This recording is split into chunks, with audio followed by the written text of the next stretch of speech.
L'industrie de la voiture électrique avance à toute vitesse, mais son élément le plus essentiel montre de plus en plus clairement ses limites. Aujourd'hui, les batteries au lithium restent le cœur de la grande majorité des véhicules électriques, mais elles coûtent cher, se dégradent avec le temps, dépendent de chaînes d'approvisionnement particulièrement sensibles et présentent toujours un risque d'emballement thermique.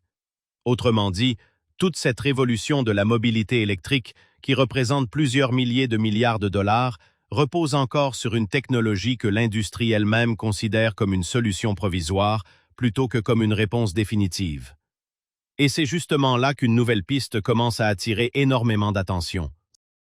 Entre les recherches sur les matériaux avancés, les brevets et les programmes consacrés aux batteries de nouvelle génération, une architecture reposant sur des ions capables de transporter une charge électrique plus élevée que le lithium commence progressivement à émerger. En théorie, elle pourrait permettre de transférer davantage de charge avec chaque ion, de réduire fortement les risques d'incendie et d'ouvrir la voie à des batteries ayant une durée de vie beaucoup plus longue. Si les derniers obstacles techniques sont surmontés, il ne s'agira pas simplement d'une petite amélioration des performances. Cette technologie pourrait complètement changer la manière dont les batteries de véhicules électriques sont conçues. Alors, de quelle technologie parle-t-on réellement? Pourquoi pourrait-elle devenir l'un des adversaires les plus sérieux du lithium? Et Tesla est-il vraiment en train de se rapprocher d'une batterie capable de transformer toute l'industrie du véhicule électrique? C'est ce qu'on va découvrir tout de suite. Il existe une réalité dont l'industrie préfère rarement parler. Le lithium se rapproche de plus en plus d'une limite physique difficile à dépasser. Chaque ion lithium ne porte qu'une seule charge positive, ce qui signifie qu'un seul électron peut être transféré à chaque déplacement de l'ion. Pendant des années, l'industrie du véhicule électrique a dépensé des milliards de dollars pour perfectionner une chimie qui se rapproche progressivement de ses limites. L'aluminium, lui, change complètement l'équation. Un ion aluminium porte 3 charges positives, ce qui signifie que 3 électrons peuvent potentiellement être échangés à chaque déplacement ionique. D'après les recherches menées dans le laboratoire du professeur Hongye Dai à l'université Stanford, cette architecture trivalente constitue une base théorique permettant d'atteindre une densité de transfert de charge que le lithium aurait beaucoup de mal à égaler. Mais l'avantage le plus important pourrait en réalité se trouver du côté de la sécurité. Pratiquement toutes les batteries au lithium risquent de voir apparaître de minuscules structures métalliques appelées dendrites. Elles se développent au fil des cycles de recharge jusqu'à pouvoir traverser le séparateur situé entre l'électrode positive et l'électrode négative. Une perforation microscopique suffit alors à provoquer un court-circuit presque instantané. En moins de 3 secondes, une cellule peut entrer dans une réaction destructrice avec une température dépassant 800 degrés Celsius. Dans l'industrie, ce phénomène est appelé thermal runaway, autrement dit l'emballement thermique. D'après des travaux sur les matériaux menés notamment par l'Australian Institute for Bioengineering and Nanotechnology, les batteries aluminium-ion pourraient limiter la formation de dendrites dès l'échelle atomique. La structure cristalline de l'aluminium aurait tendance à se déposer de manière plus uniforme, plus plate et plus régulière, ce qui permettrait d'éviter la formation de pointes métalliques dangereuses. Ces batteries pourraient fonctionner à des températures allant d'environ moins 40 degrés Celsius pendant un hiver en Alaska jusqu'à environ plus 85 degrés Celsius dans la vallée de la mort. Le risque d'emballement thermique serait fortement réduit et le système pourrait même se passer des lourds et coûteux circuits de refroidissement liquide utilisés aujourd'hui dans de nombreux véhicules électriques. Ensuite vient la question de la chaîne d'approvisionnement. Le lithium ne représente qu'environ 0,002% de la croûte terrestre et se trouve principalement concentré dans certaines zones de lacs salés ou dans des gisements de roches dures situés dans un nombre limité de pays.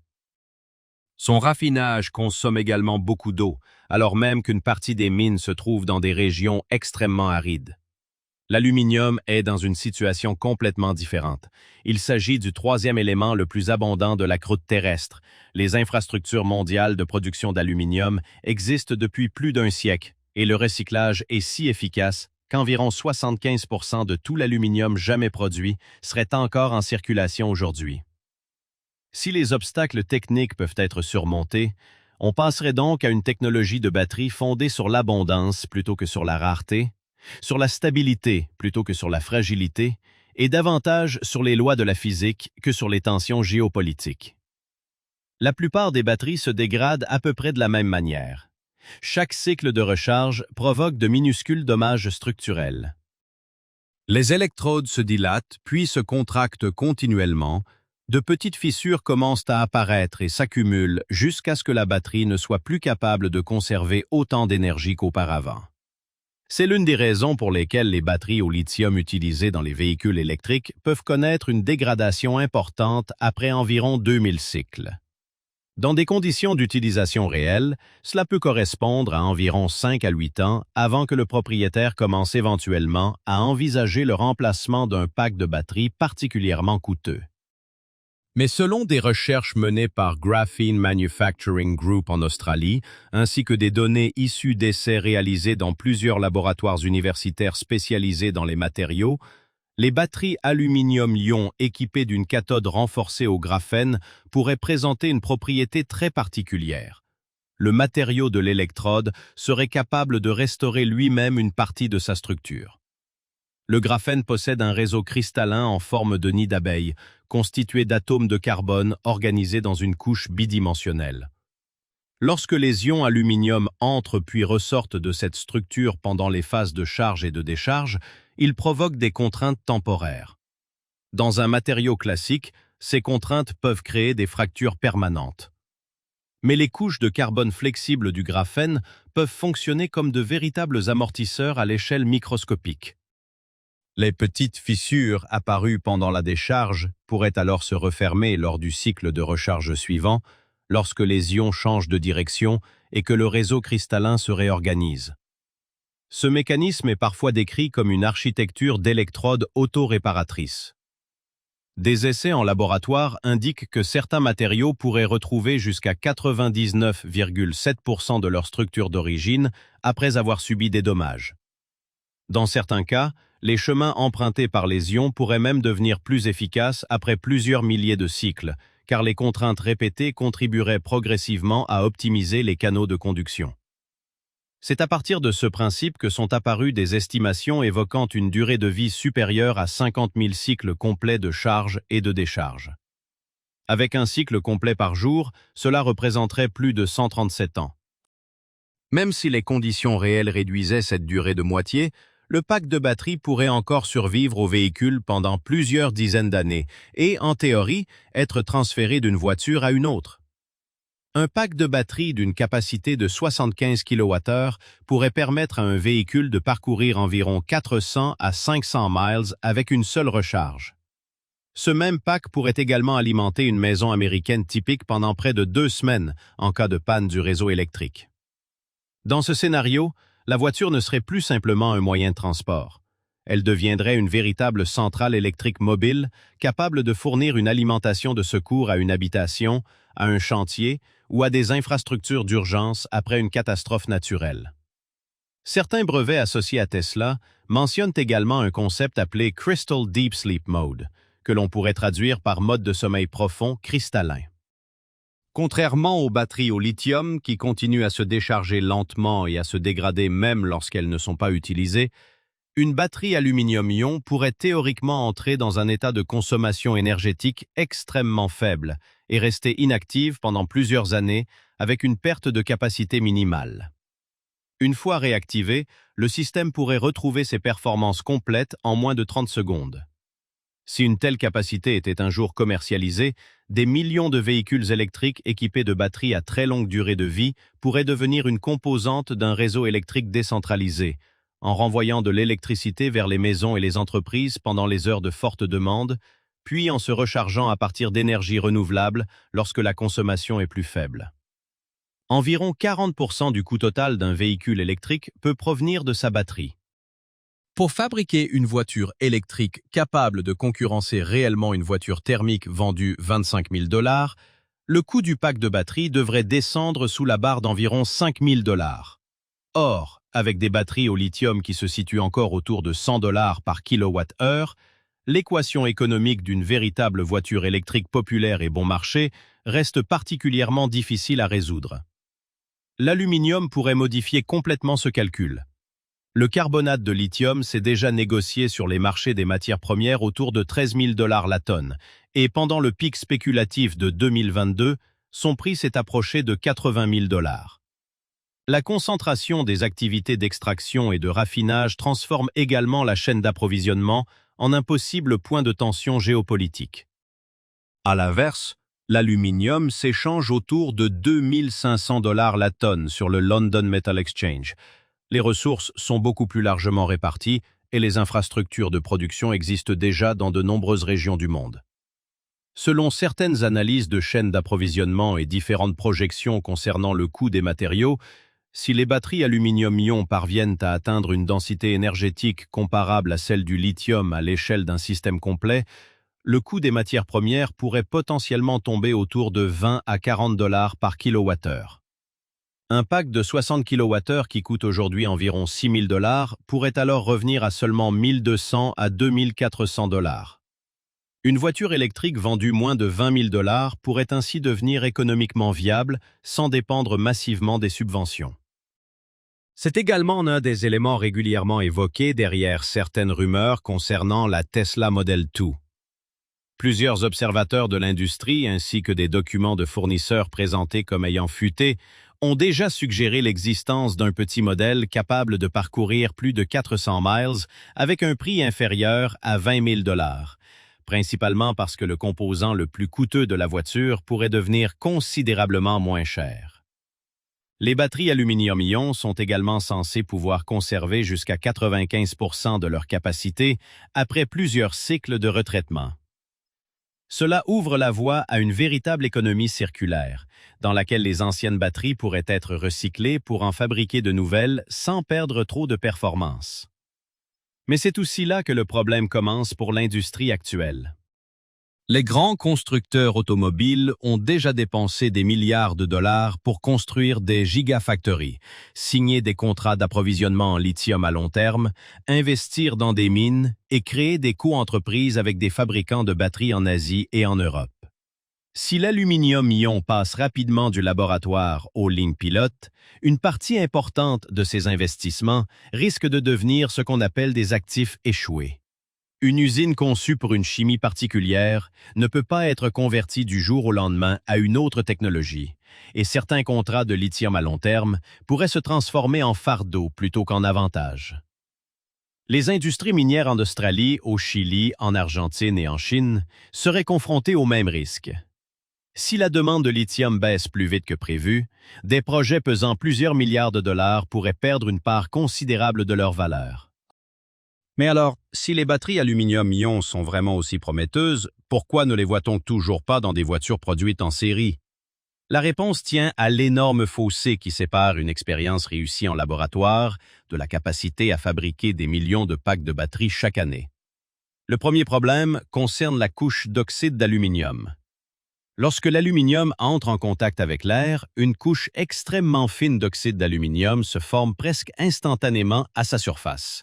Or, cette couche est isolante, ce qui signifie davantage de résistance électrique, davantage d'accumulation de chaleur et davantage de perte d'énergie. De nombreuses équipes de recherche ont testé différents revêtements, des additifs pour électrolytes et plusieurs méthodes de traitement de surface. Mais aucune solution n'a encore démontré une stabilité suffisante pour supporter 50 000 cycles dans les conditions réelles d'une voiture soumise en permanence aux vibrations, aux variations de température et aux changements d'humidité. Le deuxième problème concerne la corrosion provoquée par l'électrolyte. Les architectures aluminium-ion les plus prometteuses utilisent souvent des liquides ioniques ou des mélanges de sel fondu à base de chlorure d'aluminium.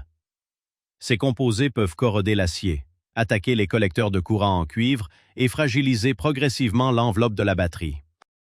Des chercheurs du MIT et de nombreux autres instituts ont réalisé des progrès grâce à des revêtements céramiques et à des alliages résistants à la corrosion, mais aucun système complet n'a encore démontré qu'il pouvait fonctionner de manière stable pendant plusieurs dizaines d'années. Le troisième problème concerne la densité énergétique à l'échelle du système complet. En laboratoire, certaines cellules utilisant du graphène très pur affichent des performances impressionnantes. Mais le graphène reste coûteux à produire à grande échelle. Garantir une qualité parfaitement homogène sur des millions de mètres carrés de matériaux représente encore un défi industriel colossal. Et lorsqu'on ajoute le système de gestion de la batterie, le boîtier structurel, les capteurs thermiques, les protections contre les chocs et tous les composants auxiliaires, l'avantage en matière de densité énergétique commence à diminuer. D'après plusieurs évaluations indépendantes issues de la recherche, les prototypes aluminium-ion actuels atteignent environ 200 à 400 Wh par kilogramme au niveau de la cellule. C'est suffisant pour rivaliser avec certaines batteries lithium de gamme intermédiaire, mais on est encore loin d'une révolution. Pour atteindre 1000 Wh par kilogramme ou davantage, il faudrait accomplir des avancées majeures du côté de la cathode, par exemple grâce à des nanostructures de carbone avancées ou à des architectures composites qui, aujourd'hui, ne peuvent toujours pas être produites à grande échelle et à un coût raisonnable. Résoudre ces problèmes pourrait demander encore plusieurs années et des milliards de dollars d'investissement. Cela dit, Tesla a déjà réussi à plusieurs reprises à transformer des technologies considérées comme difficiles à industrialiser en produits bien réels. Les batteries lithium-fer-phosphate étaient autrefois jugées trop faibles en densité énergétique pour les véhicules électriques à longue autonomie, et pourtant elles ont fini par équiper les modèles 3 et modèle 8. Les packs structurels directement intégrés au châssis étaient considérés comme trop risqués, mais Tesla les a tout de même déployés à Austin et à Berlin. La technologie de revêtement à sec des électrodes était elle aussi extrêmement difficile à produire de manière stable à grande échelle, mais Tesla a passé des années à travailler sur ce problème. Si les brevets et les programmes de collaboration dans la recherche sont bien interprétés, Tesla chercherait à combiner l'aluminium-ion avec son procédé d'électrode sèche, son architecture de batterie structurelle et ses systèmes de gestion thermique existants. Cette combinaison pourrait réduire les coûts de production, limiter certains désavantages liés au poids et résoudre une partie des problèmes thermiques. Rien ne garantit que cela fonctionnera, mais si les problèmes liés à l'électrolyte et à la production de cathodes à grande échelle sont résolus, cette technologie pourrait arriver sur des lignes pilotes beaucoup plus rapidement qu'on ne l'imagine. L'industrie mondiale des batteries représente aujourd'hui plus de 120 milliards de dollars, et une immense partie de cet écosystème repose sur le lithium. Chaque gigafactory, chaque contrat d'approvisionnement, chaque mine et chaque installation de raffinage a été optimisé autour de cette chimie. Si les batteries aluminium-ion entrent en production, même à une toute petite échelle pilote, le marché pourrait immédiatement commencer à réévaluer les risques. Pas parce que l'aluminium remplacerait le lithium du jour au lendemain, mais parce qu'à partir du moment où une solution crédible, moins chère et plus sûre apparaît, toute la chaîne de valeur est obligée de refaire ses calculs. Des projets liés au lithium censés entrer en service à partir de 2027 pourraient être retardés, tandis qu'une partie des capitaux pourrait être redirigée vers des infrastructures de production d'aluminium, de graphène et de nouveaux électrolytes. Les fabricants de batteries se retrouveraient alors face à un choix particulièrement difficile. Doivent-ils continuer à investir massivement dans des lignes de production lithium qui risquent de devenir dépassées dans les 5 prochaines années, ou répartir leurs capitaux entre plusieurs chimies différentes et perdre ainsi une partie de leurs économies d'échelle? Les constructeurs automobiles dépendant de fournisseurs de lithium bien établis pourraient eux aussi se faire dépasser par des concurrents adoptant une technologie totalement différente. C'est exactement comme cela que beaucoup de grandes transitions technologiques se sont produites dans le passé. Une technologie domine pendant des années, jusqu'au moment où une nouvelle solution franchit un seuil critique. À partir de là, le marché change de direction beaucoup plus vite que prévu. Kodak a dominé la photographie pendant près d'un siècle. Les appareils photo numériques ont existé pendant des années comme une alternative coûteuse et peu séduisante. Mais dès que leur qualité est devenue suffisante et que leur prix est devenu raisonnable, la photographie argentique a pratiquement disparu du marché grand public en moins d'une décennie. La même chose s'est produite avec les chevaux et les automobiles, la télévision analogique et numérique, ou encore les supports physiques et le streaming. L'ancienne technologie semble impossible à remplacer jusqu'au jour où, soudainement, toute l'infrastructure construite autour d'elle commence à perdre de sa valeur. La véritable question n'est donc pas de savoir si l'aluminium-ion est meilleur que le lithium dans un laboratoire.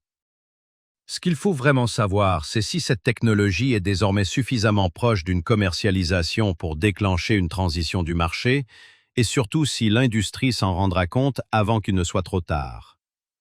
Il ne s'agit pas ici d'une prophétie certaine, mais plutôt d'une observation des forces qui pourraient déjà être en train de se mettre en mouvement. Si Tesla annonce une production pilote de batteries aluminium-ion en 2026, l'industrie pourrait ne disposer que d'environ 18 mois pour réagir avant que les marchés commencent à réévaluer les actifs dépendant du lithium.